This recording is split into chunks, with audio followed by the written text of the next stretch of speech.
समझना चाहूंगी करपात्री महाराज जी, क्योंकि आप ये देखिए कि अभी यहाँ पर जो बात सीताराम जी ने कही, जो बात यहाँ पर डॉक्टर चंद्रांशु जी ने कही, उसी बात को मैं आगे बढ़ाऊंगी। लेकिन साथ ही साथ यहाँ पर यह भी कि क्या अभी महंत राजू दास जी भी कह रहे थे कि एक राष्ट्र मंदिर की परिकल्पना की ओर जो है वो हम बढ़ रहे हैं। जैसे ही रामलला विराजमान होंगे वैसे ही न केवल राम मंदिर बल्कि राष्ट्र मंदिर की परिकल्पना जो है वो चरितार्थ होगी।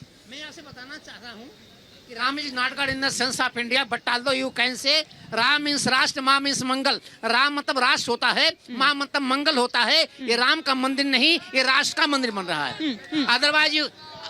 otherwise you can say remember always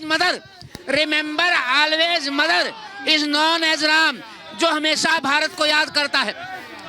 आपने नहीं देखा है, मेरा राजू देखा है, मेरा चंद्रासु देखा है, मैंने देखा है जम्मू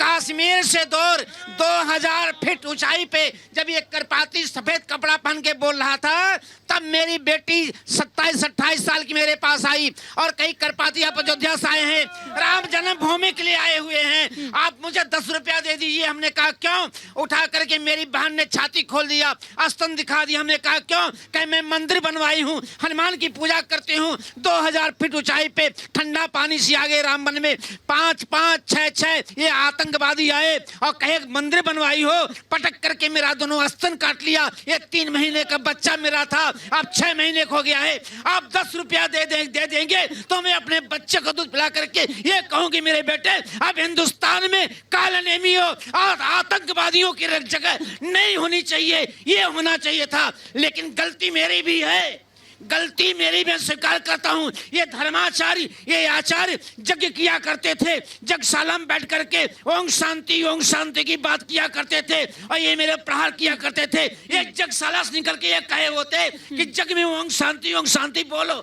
लेकिन राम के ऊपर, देश के ऊपर, वंदे मातरम के ऊपर आंख उठाने वालों के लिए आप ओम क्रांति बोलो तो 500 साल का ये समय नहीं लगा होता। निश्चित विजय एक हाथ में माला और एक हाथ में भाला जिस दिन साधु लेकर चलेगा ना, उस दिन किसी आक्रांता की हिम्मत नहीं होगी हमारे वंदे मातरम की आवाज उठाने के लिए। ये मैं निवेदन करना चाहता हूँ लोगों से मेरे बाप। ठीक है, लेकिन यहाँ पर कुछ लोग भी इस वक्त हमारे साथ मौजूद हैं, अयोध्या वासी हैं। वो किस तरह से देख रहे हैं, हम लगातार उस पर भी चर्चा कर रहे हैं, क्योंकि यहाँ पर बात क्या सिर्फ राम मंदिर ही यहाँ पर बन रहा है, अयोध्या का विकास नहीं हो रहा है? क्योंकि कई लोग ये कह रहे हैं कि भैया ये जो मंदिर है ये दरअसल बीजेपी चुनावी फायदा लेने के लिए कर रही है। क्या वाकई ऐसा आप लोगों को भी दिखाई देता है या नहीं? अयोध्या की सूरत और सीरत वाकई में बदली है? हम लोग का इसके अंदर मानना है कि अब अगर दुनिया कुछ भी सोच रही है तो उसको सोचने पे तो हम लोग नहीं जाते। ये राजनेता है हमारे, ये राजनेता, लेकिन राजनेता जो कह रहे हैं वो राजनेता थे, अब राजनेता भी तो एक इंसान है ना। अब वो इसको मंदिर को बीजेपी से जोड़ रहे हैं, लेकिन ये जरूरी नहीं है। बीजेपी मंदिर बना है, ये मंदिर हम लोग के लिए बना है, मंदिर इस देश के लिए बना है, ये देश का ही मंदिर है। तो इसमें उनको रोका किसी ने नहीं है जाने का, उनका नहीं दे रहा है वजूद जाने का, तो हम लोग क्या कर सकते हैं? आप क्या कहेंगे? यहाँ पे मंदिर एक विकास का केंद्र है, पूरी तरीके से देश का विकास जैसे हो सकता है। सब पहले से अयोध्या और अब की अयोध्या में बहुत अंतर है, विकास भी बहुत तगड़े से हुआ है। जो सरकारें नहीं कर रही थी, आज की सरकार उसको पूरी तरीके से करने का प्रयास किया है और बहुत अच्छा किया।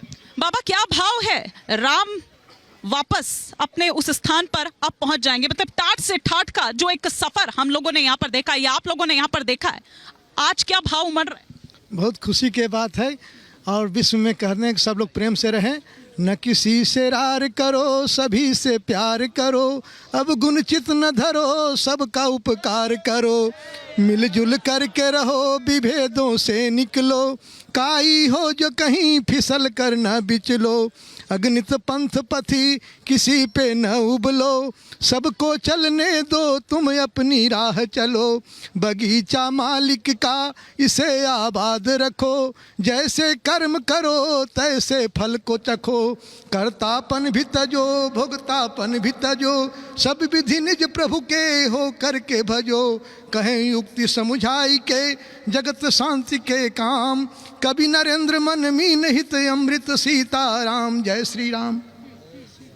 आ जाइए, आप भी आ जाइए, कुछ कहना चाहती हैं आप तो आप यहाँ पर आ जाइए, बैठ जाइए। हाँ, आप कुछ कहना चाहते हैं, आ जाइए, इधर आ जाइए। क्या कहना चाह रहे हैं आप? पहले तो ये बताइए कि यहीं के रहने वाले हैं। बैठ जाइए। हाँ, तो मैम सवाल जैसे आप सबसे पूछ रही थी, तो मैं पहले ये सोच रहा हूँ कि आपके सवाल क्या हैं वही बता दीजिए। नहीं, आप सवाल तो मेरा आपसे है। मेरा आपसे सवाल ये है कि क्या हम यहाँ पर वाकई, क्योंकि हम यहाँ पर शुरू से नहीं रहे हैं, हम यहाँ पर आते हैं समय पर, ठीक हमने भी देखा है कि किस तरह से दिन ब दिन जो अयोध्या है उसकी तस्वीर बदली है। लेकिन आप यहाँ के रहने वाले हैं, आपने बचपन से देखा है, बचपन बीता है आपका, उस वक्त की अयोध्या में और आज की अयोध्या में क्या फर्क है? उस समय जैसे अयोध्या में आप आते थे तो बंदर और कुछ ऋषि मुनि रहते थे, तो उस हिसाब से उन्हें व्यवस्था नहीं थी। अब देखिए सरकार ने व्यवस्था की है। जहाँ तक कि प्रभु श्री राम की बात है, हमारे आदर्श रहे हैं, देश के आदर्श रहे हैं, समाज के लिए हैं, तो उनके लिए अगर एक स्थल या व्यवस्थित जगह नहीं रहेगी तो जो भी श्रद्धालु आएंगे, श्रद्धा के लिए भी एक तरीका होता है। आप किसी को अव्यवस्थित रख के उसे श्रद्धा अंदर नहीं आ सकती। तो सरकार का जो प्रयास है वो बहुत ही अच्छा है। और प्रयास के बाद जैसे कि आप अयोध्या में देख रहे हैं, तो यहाँ पे हर चीज़, रोड आप देख सकते हैं, घरों का निर्माण देख सकते हैं, उसके बाद गलियाँ किस हिसाब से हर चीज़ व्यवस्थित हो रही है। जैसे ज़्यादातर शहर अव्यवस्थित दिखते हैं, तो आप अब भी देखेंगी तो अयोध्या में हर चीज़ एक सिस्टम के अंदर लाया जा रहा है जिससे हर किसी को सुविधा हो। और सरकार उसके अलावा भी जैसे भीड़ होगी उसके लिए भी मैनेजमेंट, और जो भी ऋषि मुनि है सबके सम्मान के लिए मतलब अपनी तरफ से कोशिश करें। ठीक है, क्या बदला है? जो ये कह रहे हैं अयोध्या में तो बहुत कुछ बदला है, और अयोध्या नहीं पूरे विश्व में बदलाव हुआ है। जो ये कह रहे हैं अयोध्या का विकास नहीं हुआ है, वो पहले यहाँ आकर देखें, पहले गलियाँ कैसे थी, अब कैसी है। और बहुत से लोग जो निमंत्रण को स्वीकार नहीं कर रहे, उनके लिए मेरा विशेष है कि अब उनकी साख रह नहीं गई है, अब वो छठिया गए हैं।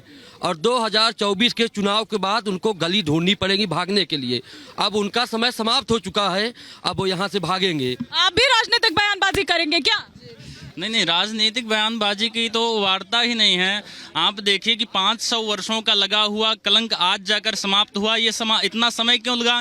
क्योंकि हम लोग राम के लक्ष्य कदम पर चलने वाले हैं ना। रामो विग्रहवान धर्मा साधु सत्य पराक्रम।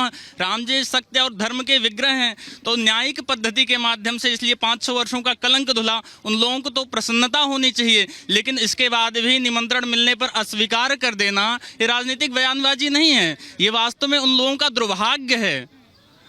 अब को कर क्या सकते हैं, उनके पास कोई विकल्प नहीं। ठीक है। तो यहाँ पर मतलब ये कह रहे हैं कि जिस निमंत्रण को दरअसल आभार जताना चाहिए था, उसको स्वीकार करना चाहिए था, उसे अस्वीकार कर गलत किया है और ये दुर्भाग्य है। कई और भी लोग इस वक्त हमारे साथ यहाँ पर मौजूद हैं और हम देख रहे हैं कि लंगर सेवा के कुछ लोग इस वक्त हमारे साथ आए हुए हैं। तो क्या व्यवस्था आप लोगों की क्या, और खासतौर पर 22 तारीख को लेकर भी क्या तैयारी? हम वैसे देख रहे हैं कि 22 तारीख की बात नहीं है, बल्कि उससे पहले से ही ये कार्यक्रम आपका, ये सेवा आपकी शुरू है। 30 अक्टूबर 1990 को हम अयोध्या में साक्षी थे, जब पहले दिन कार सेवा का इधर कार्यक्रम हुआ था। और उसी के निमित्त 22 जनवरी को जो प्राण प्रतिष्ठा का कार्यक्रम हो रहा है, उसके निमित्त अमृतसर श्री दुर्गाना तीर्थ से हम 1 महीने के लिए लंगर इधर जो तीर्थ क्षेत्र पुरम में हमारा लंगर कल से शुरू हो जाएगा, 1 महीना चलेगा। और भगवान राम के कार्य हेतु हम अमृतसर से लगभग 50 लोग आज अयोध्या पहुंचे हैं। तो मुझे लगता है कि ये जो एक नारा हम लोग सब लगाते हैं, जो हिंदू हित की बात करेगा वही देश पर राज करेगा।